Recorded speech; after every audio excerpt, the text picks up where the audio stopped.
Dan saudara, pasca perusakan lebih dari 60 kotak suara di 15 tempat pemungutan suara di Parado Bima, Nusa Tenggara Barat, polisi menangkap 2 pelaku yang diduga menjadi dan melakukan pembakaran.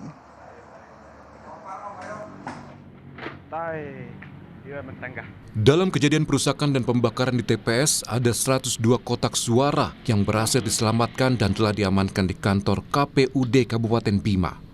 Polisi menangkap 2 orang yang diduga melakukan pembakaran. Sementara surat suara yang rusak tengah dicek apakah dokumen yang bisa diselamatkan tersebut bisa digunakan atau akan dilakukan pemungutan suara ulang.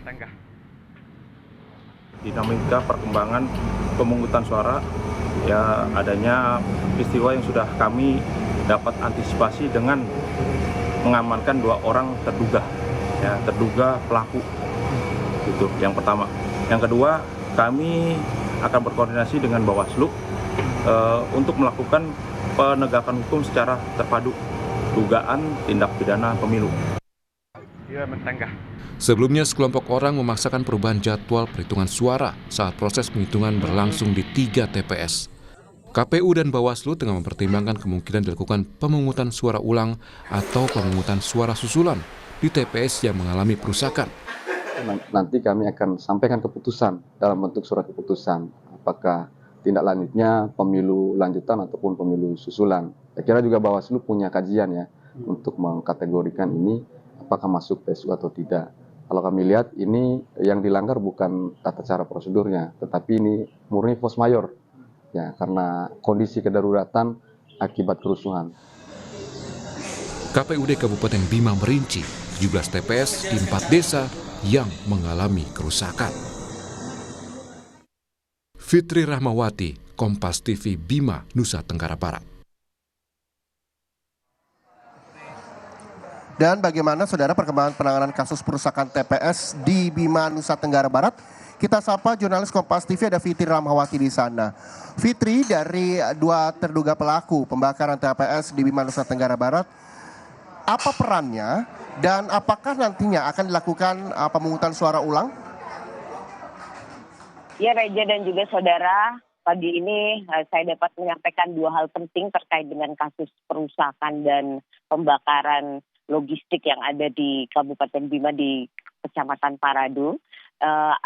Informasi pertama dari Kapolres Kabupaten Bima yaitu AKBP Eko Sutomo yang menyampaikan bahwa 2 terduga pelaku memang sudah diamankan di Polres Kabupaten Bima dan keduanya masih dimintai keterangan secara bertahap.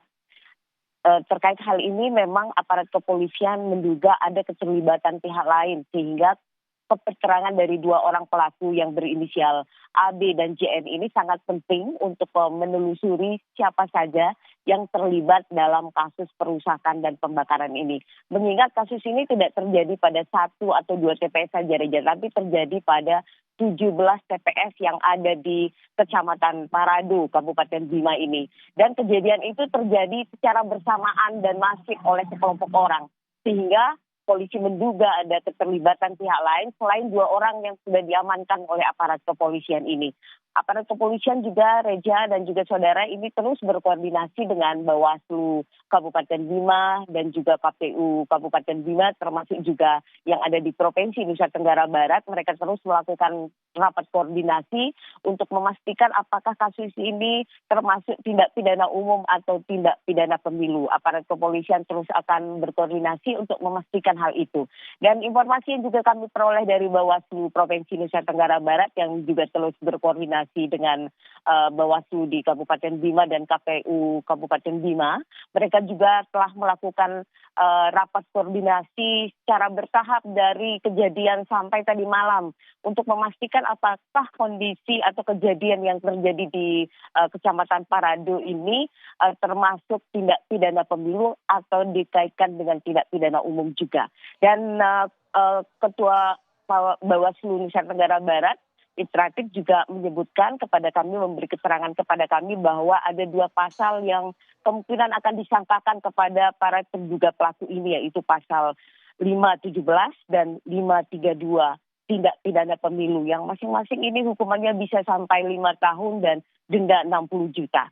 Inilah yang sekarang sedang digodok oleh aparat kepolisian dan juga KPU Kabupaten Bima dan juga Bawaslu untuk memastikan tindakan yang tepat terhadap para pelaku ini. Dan yang paling utama, Reja, adalah bagaimana memastikan bahwa pelaksanaan pemilu 2024 di Kabupaten Bima serta sampai perhitungan suara bisa terlaksana dengan baik.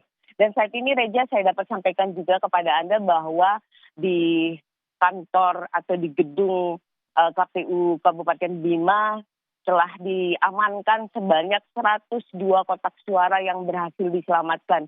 Karena 63 kotak suara yang habis terbakar dan tidak bisa diselamatkan lagi. Ini merupakan rincian dari 170 kotak suara yang ada di 3 desa yang ada di Kecamatan Paradu ini. Dan ada 102 kotak suara yang berhasil diselamatkan serta sejumlah logistik lain. Ini yang juga akan dipastikan apakah nanti dari hasil rapat koordinasi ini akan dilakukan pemungutan suara ulang atau ada hal lain tindakan lain yang bisa dilakukan untuk menyelamatkan dari surat suara atau hasil pencoblosan yang dilakukan di Kecamatan Paradu, Kabupaten Bima ini, Reja.